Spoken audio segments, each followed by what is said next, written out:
ia tu ia ye ova ma ia fai pesenga ilona suafa lona suafa sili ese ma fa anene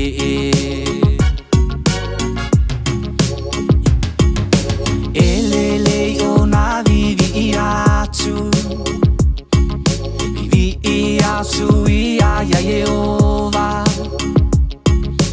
ma ia fai pesenga ilona suafa lona suafa sili ese ma fa anene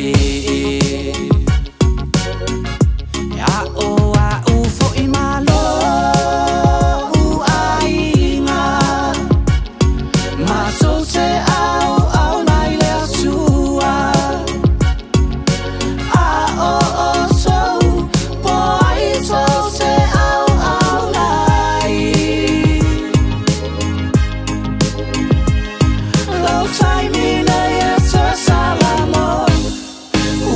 situai Luma tota mai oile langi Ia pa ia olo suafa Ya o mai olo malo Pe ona faia ile langi Le malo le au te fia fiai ma o tu mawai lo mato tamai oile langi ia pa ia olo suafa ya o mai lo malo pe ona faia ile langi le malo le a o te fia fiai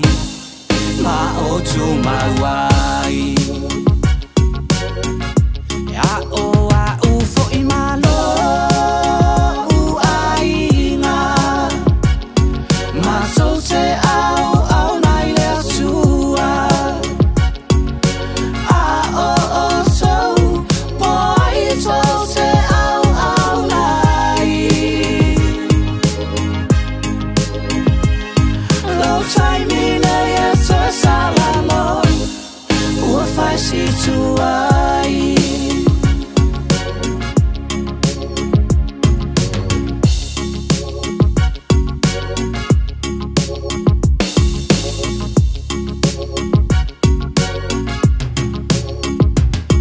Luanganga ia e fa amanu atu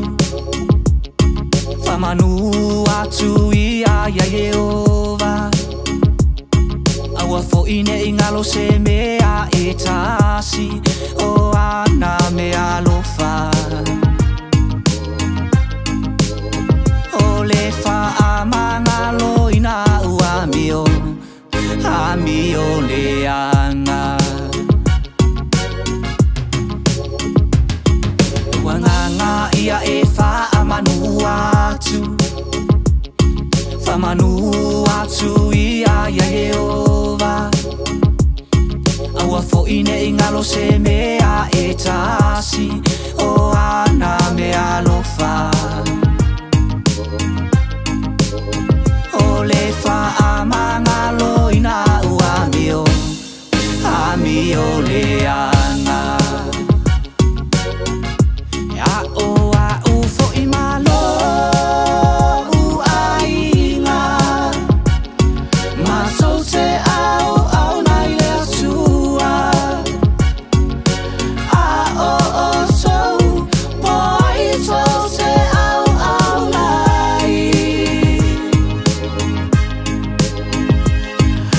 Taimina ya so salamo Ua fai situai